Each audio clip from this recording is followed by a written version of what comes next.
Once you've faced him, once you've heard the gospel, you will never be the same today.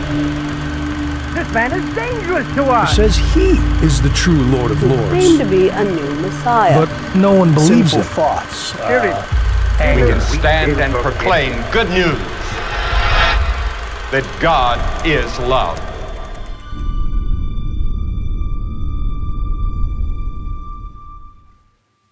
Hello. That is the last time you will ever get to say that. I mean, you can always say God is love whenever you want, but in that video, I'm sorry. That is the last time. Hey guys, how's it going? You doing good? Okay, I gotta be honest with you. How many of you guys were here last night? Yeah, okay, a couple people. You're like, you're not Austin. Yeah, I'm not. So Austin, I'm going to be completely honest with you guys because I feel like leading with vulnerability is not an easy thing to do, but once I say it, I'll be fine. So Austin texted me this morning. He's sick. He woke up with a fever. How many of you guys were here last time Austin was sick? Yeah, okay. Were you in the front row? Because he basically threw up in his mouth. Yeah, that was gross. So Austin texted me that he was sick. Hey, I got a really bad fever. And I was like, please don't come in. Sean got sick this morning. Hunter just got married. BJ's in Ramona. And Michaela's sick. And am I missing anyone? Oh, Sarah is in Rome or Europe or something like that. So you have the Heather show today. I told EJ he didn't have to come and do worship, but he still came and he was great. So thank you, EJ, for filling in. Anyways, I'm going to be teaching for you guys today, but in my honesty and vulnerability, I have to tell you, I probably got maybe 20 minutes to prepare this. And so I didn't want to just come up and act like I've worked a whole entire week on a sermon when I haven't. So I was here last night and I took really a lot of notes from Austin's message. So I'm going to try to give his points, but use my own analogies within them. And so I feel like I know you guys enough to ask for some grace in this area. Can you guys give me some grace just in case? Okay, cool. Thank you. Okay, we're going to be in John 15 today.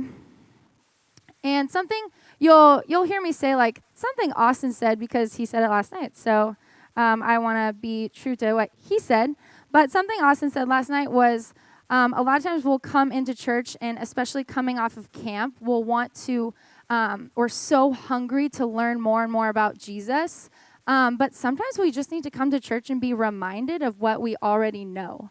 Sometimes we need to be reminded more than taught, and taught how to put that into practice. And so that's kind of what we're going to be going over today. I'm going to give you a couple reminders within this message. We're talking about, we're in this series called the I Am Statements, I Am Who I Am, and we're going over who Jesus says he is. And we're in our last one today, and it's in John 15, and we're going to start at verse 1, and I'm going to read that for you.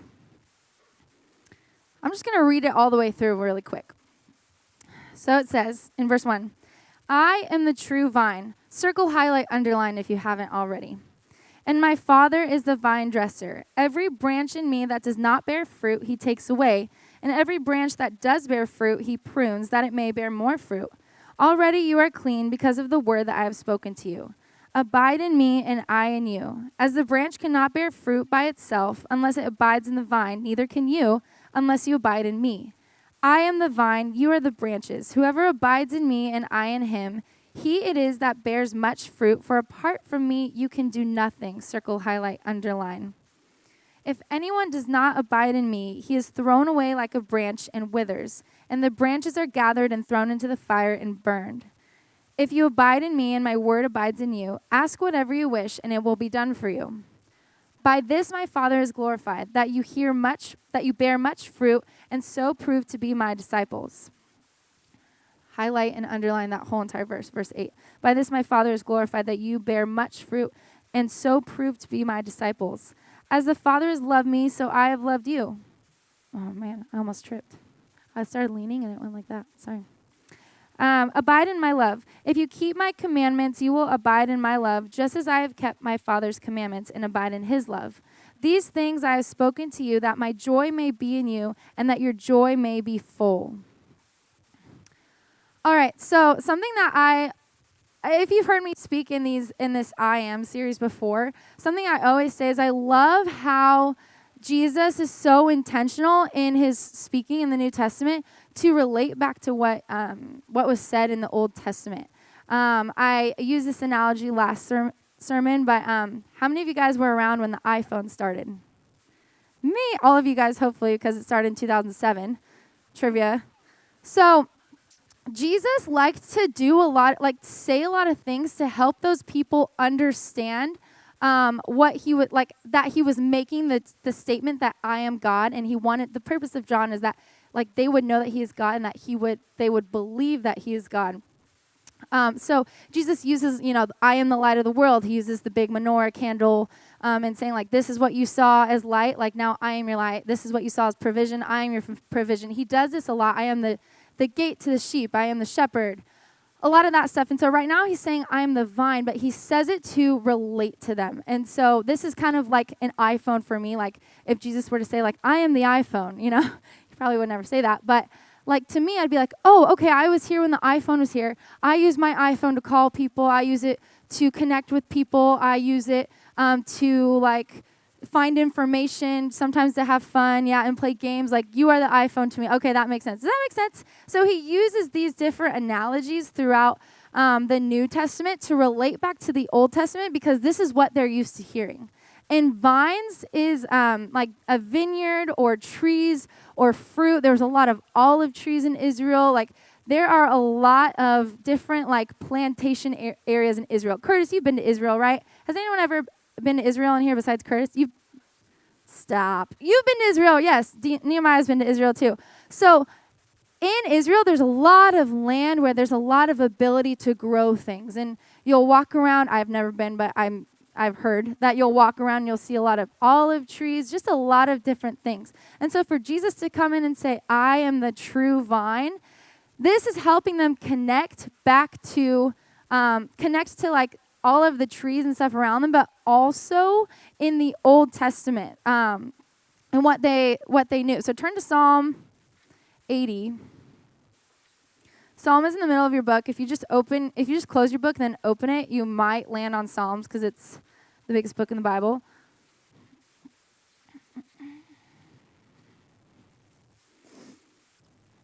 Okay, so Psalm 80 says, verse 8, sorry.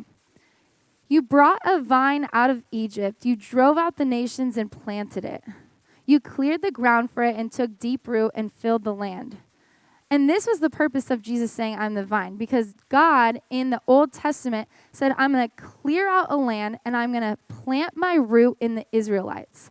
And the vine that is going to be happening is your descendants. You are going to grow, you are going to multiply, and you're going to be the lineage of Jesus. And so you're going to get Jesus, you're going to get the Messiah out of this vine that is planted and grows. You know how a vine, like a trellis in a vine, have you ever seen a trellis?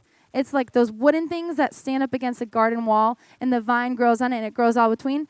This is what God is saying. In this psalm, you guys, I'm driving out a land and I'm going to plant Israel in it. You guys are going to be the vine. But because the Israelites were not perfect, they fell into a shame cycle, a sin, shame, grace cycle where they would repeatedly sin and then God would give them grace, but then they would do it again. And they started to kill that vine. The vine, turn to Jeremiah 2, or you can just write it down and I'll read it for you. But Jeremiah 2:21, it says, Yet I planted you a choice vine, wholly of pure seed. How then have you turned degenerate and become a wild vine? Basically saying, God saying, this was my purpose for you. I am bringing you a Messiah through your lineage, but yet you still ruin it. You are making the vines grow wild, and some of them are falling off, and some of them are turning brown. And so what God intended to be the vine rooted for these Israelites and get Jesus out of it, out of this lineage, the Israelites started to ruin it. So when Jesus comes in John 15, he says in his very first verse, I am the true vine. And that is one of the boldest statements that Jesus could make. It's more bold than saying like, I am the sheep to the shepherd. Like a vine needs a branch depends on a vine more than a sheep depends on a shepherd, because a sheep can just go off on its own, but a branch literally cannot grow without a vine, right? So when Jesus is saying this, he's saying, hey, you once depended on yourselves, on the Israelites, on yourself as being the vine, and you like kind of took it on yourself like, oh yeah, we're the nation that Jesus, like the Messiah, is supposed to come out of. But no, that's not what it is. I am the true vine. I am the fulfillment of God's chosen people. You have to be rooted in me, not in yourself. Rooted in me, not in Israel.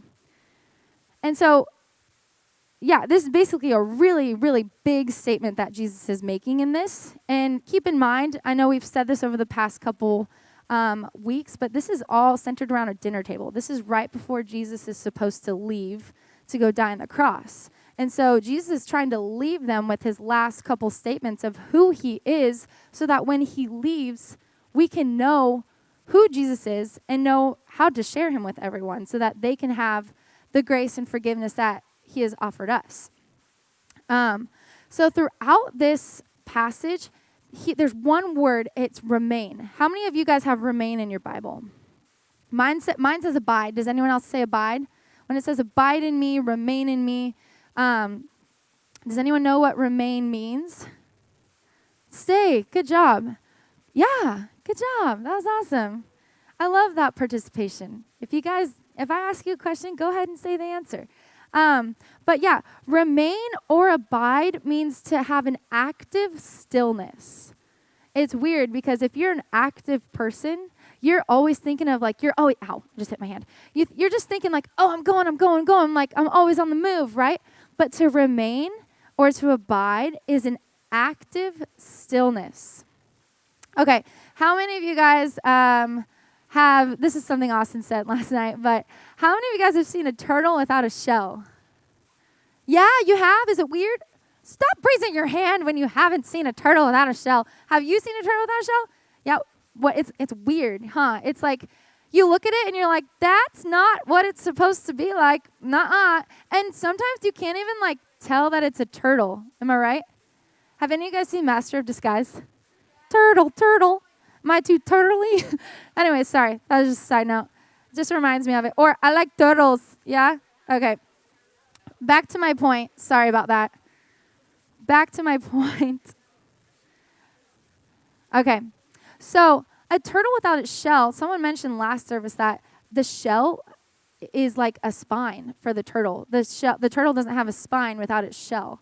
And so when a turtle is sitting out of place, one, it's kind of like gross. Two, it's like the skin is all wrinkly and it's like lost and confused.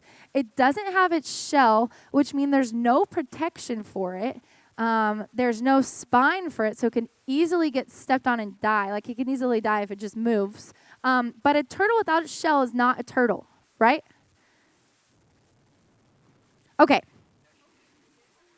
A turtle without its shell is not how a turtle is supposed to be made. Okay? So this is what it means to remain. When a turtle stays in the shell, it's there for a reason. It's there for the source. It's staying there. Another definition for abide or remain is to settle down and be at home. And I really, really liked this one when I was looking it up because I love going home. I like being out, but when I go home, I go back to the source where I get filled up. I go home, I sit on my couch, I hang out with Chandler. I go home and I get refreshed. Jesus, in this sense, should be our home, right? So when we abide in Jesus, we're going home to him every day. You don't go home to different people every day, do you? I mean, if you do, you might not have that home with like stable people in it. But anyways, you're going home to something. And the idea of remaining in Jesus is going home to him every day, settling down in him, going back to him to get refreshed and replenished. So this concept of remaining and abiding is what we need to be reminded of as Christians. Once we accept Jesus into our hearts and we believe that he is God and that he has died on the cross for our sins, it's our job as Christians to live that out. But we can't live it out unless we're constantly, actively remaining in him and abiding in him and going home to him and getting replenished in him. So today I'm going to give you 3 things that we just feel that you guys need to be reminded of. And I need to be reminded of this. And when Austin talked about it last night, I was like, wow, that's something that I need to be reminded of every single day. So the first one is that it's all about Jesus. And when I heard this one, and even when I say this one to whether it's my life group or some of my friends, like, it's all about Jesus. Like, you kind of sit and think to yourself, that kind of sounds like a Christian cliche. But it's not. I mean, it is, but it's like, once you, like, it really is all about Jesus. I was sitting on the couch yesterday in the coffee house with a friend, and we just had this, like, moment where we were like, life really is all about Jesus. Like, without Jesus, we have no life. But afterlife, like afterlife here on earth, it still is all about Jesus. It's always going to be about Jesus. I think a lot of times in Christianity, we make it about religion, or we make it about what, like morality, what is good and what is bad, and what you're doing for people. But when Jesus says that he is the vine, he's saying, when you remain in me, I'm going to bring you life. I'm going to bring you that life that is all about me. I'm going to remind you that it's about me, and I'm going to remind you what I can give you in that. I'm going to give you life. Picture a tree. When you cut off a branch, or even like flowers, when you cut off a flower and like you go, like guys, if you're giving girls like roses or something, how long do they last about? Like a couple hours, depending on where they are, like maybe a couple days if you give it flower food to like help it survive. But and water, yeah, flower, food, and water, thank you. But when you cut your rose off from a bush, or when you cut a branch off from a tree, it loses its life really quickly. It can't survive on water. It can't survive on flower food without that source. But when you remain in Jesus, he gives you that life. He gives you that life quickly, and he gives you that life forever. Also, when you remain in Jesus, he prunes us. And how many of you guys actually know what pruning is? Close. That's a different type of pruning. Okay, so not a lot of people know. Okay, I'll give you a couple examples, because to be honest, I thought pruning was just the raisins too, where you take the raisins or the grapes, and you make wine. But there's different types of pruning. Listen to this. So I don't know if you guys know this, but I'm a plant mom. Did you guys know that? If you went to winter camp, I sang a song about house plants. But I got this plant. No joke. Like Chandler, like it's so funny because I will come home. I have like a line of plants on my windowsill, and I'll come home and I'll just like stare at them. I'm like, how are you doing? I believe in like talking to plants and how are you doing, little buddies? Oh, look at you're sprouting. This is so beautiful. And I'll like sit. One time I came home and I sat on the couch and I like took one of my plants and I like kept turning it, and wow. And Chandler was like, man, I wish you looked at me the way you looked at your plants. And I was like, oh, sorry. I was like, oh, sorry, they're just so beautiful. Like, I love looking at plants. So I got this plant for Christmas. Don't worry, I still love Chandler. I got this plant for Christmas, and it's beautiful, right? And some of the, like, leaves started to turn brown. But I was like, that's okay. Like, all I need to do is put it in the sun and water it, and those brown leaves will sooner or later turn green. Like, I can revive it. I can do it. So I'm sitting on the couch admiring my plants, and one day Chandler goes up to this plant and starts picking the brown leaves. And I was like, what are you doing? I was so upset. And he was like, I'm pruning it. And I was like, what? And he was like, I'm taking these brown leaves, I'm picking them off of the plant. That way other good leaves can grow. And then he starts like turning the soil with like, he takes a fork and like starts turning the soil and then like sprays some plant stuff on it and starts like tending to my plants. And I was like, what are you doing? And he explained that when he takes all of the bad stuff off, there's room for healthier things to grow. The plant will be revived like that. When I thought all along it was just keep watering it and the brown leaves will eventually turn to green. This is like exactly what Jesus is talking about when he says that he in verse 2, and it says, every branch in me that does not bear fruit, he takes away, and every branch that does bear fruit, he prunes so that it may bear more fruit. This is what pruning is. When we are Christians and we are abiding in Jesus, when we make it all about Jesus, we allow him to come in and prune our lives. We allow him to come in and prune our character. If there's something in your life that needs to be pruned and you are following Jesus, there's going to be people, whether it's a mentor, a parent, a friend, who's going to come in your life and pick out that bad stuff. They're going to pick them off of the plants. They're going to pick them off of the trees, off of the flowers, or whatever. And they're going to tell you straight to your face, like, this is something that I see in your life that maybe you shouldn't be doing. And they're looking out for you. When I thought all along that in my sin and in my things that needed to be pruned, I could just water it myself. Like, I could take care of it myself. Don't worry about it, friends. Don't worry about it, mentors. I can do it on my own. I can just water the brown leaves and they'll come back to life anyways. That's just not how it works. When we have Jesus, he comes in and he prunes that stuff out of us. Number 2, and I loved this one, so shout out to Austin if you're watching this. Number 2 is don't duct tape fruit on. And I thought this one was so great. I'm going to go get those fruit because I left them over here again. Just give me a second. Okay. So the other day, I have these neighbors, and like my neighbor loves succulents, she loves vines, she loves plants, she loves lemon trees, orange trees, all that stuff. Chandler used to work at Chick-fil-A, and so he knows how to make Chick-fil-A lemonade, and I was just like so stoked about that. That was like the reason I married him. I'm just kidding. I'm just kidding. No, I love Chandler, but he makes some mean Chick-fil-A lemonade. And so our neighbor has a lemon tree, and I asked him, like, hey, can you go out and get some lemons so that we can make some lemonade? And he's like, yeah, sure. And so he went outside, he came back in, and I know this is a lime, but it looked a little bit like this, where it was like kind of gross and a little green and bruised and brown. It had like some scars on it. And I was like, well, where did you get that lemon from? He's like, I got it from the ground. And I was like, that's a bad lemon. And he's like, no, it's not. It'll last a couple days. I'm like, yeah, but it won't last as long as we need the lemonade to last, right? You need to pick those lemons off of the tree because they are still alive and they are still getting fed and there's still some source in it. That way we can have some good lemonade. But when it says in the Bible that no branch can bear fruit alone, apart from me, you can do nothing. When we're picking up lemons off of the ground instead of off of the tree, when we are doing that, we're not going to get anything good, right? Thank you. Crowd participation. But fruit, just like this, fruit cannot survive or be healthy without being attached to a branch. That's the same thing for you.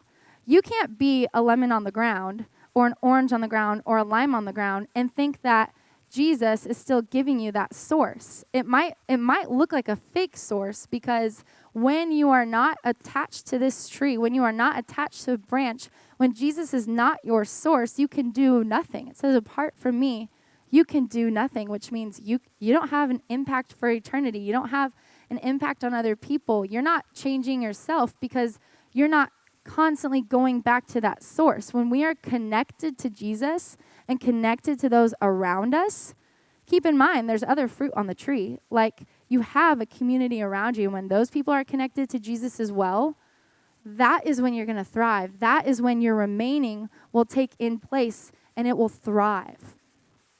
I like this analogy. A vacuum is just a metal box without it being plugged in, right? When you plug in a vacuum to the wall, to the power source, you can turn it on, you can vacuum up stuff, you can get all the gross stuff out of the way.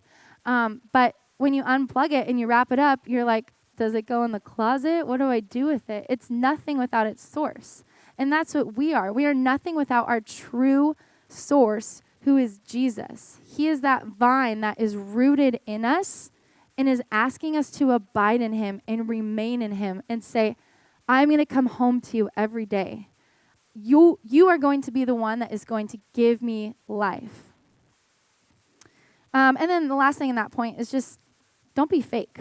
Like, How many of you guys have tried to take a lemon or a lime that's on the ground and put it back on the tree and be like, okay, like this little hole right here, like put it in the tree and be like, okay, stick, and then it like drops, right? Or like you just try to like place it on top of the tree and hope that like it one day grows back into the tree.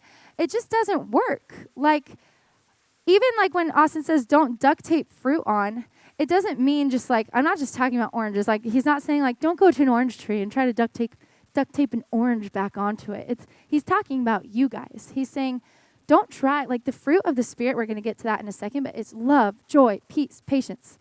What does your life look like? Are you duct taping fruit on you that you don't actually bear? Like, are things in your life, like, are you faking that you're a Christian?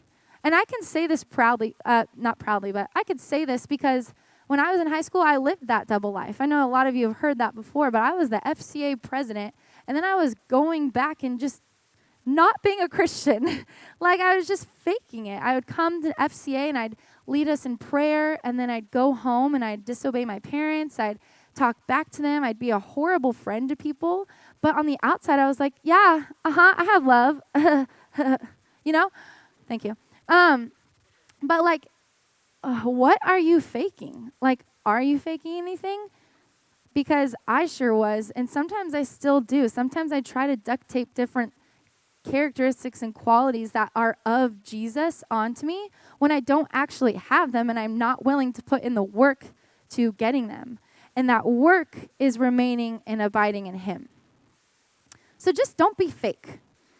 Anyways, my last point is daily time with Jesus will produce fruit. I'm going to say it again because it's so simple, but it's so good. Daily time with Jesus will, in all caps, produce fruit. The question of how do I know that I'm a follower of Jesus? The answer should be, it should be obvious. It should be obvious if you're a follower of Jesus. Austin said it all the time of like, if we went up to your teachers and asked them like, hey, like this person goes to church every single week, like they're a Christian, like would you say that they are? It should be obvious to them that you're a Christian.